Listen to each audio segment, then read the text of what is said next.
Ito. Ay, nako, hindi pwede yan. San tatay mo yan? Ewan mo yan. Ito. O, ikaw, mamili ka. O, yan. Pero yan, gugulayin yan, ha. Hindi yan pahinugin. Bakit? Eh, hindi pa yan, eh. Kasi dito lang sa baba yung mga pahinugin. Kaya lang, parang hindi pa, wala pang pagbabadya. Halika doon sa dulo. Kumuha ka na. Tingnan mo yan, kasi yan ang next na dapat mahihinog.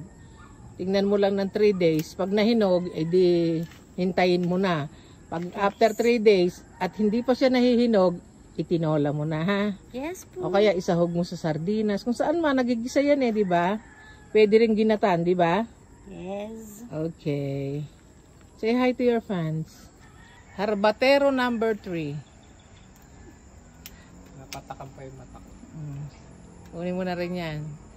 Yan.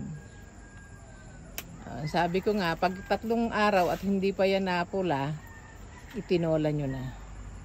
Okay? Say okay. Okay.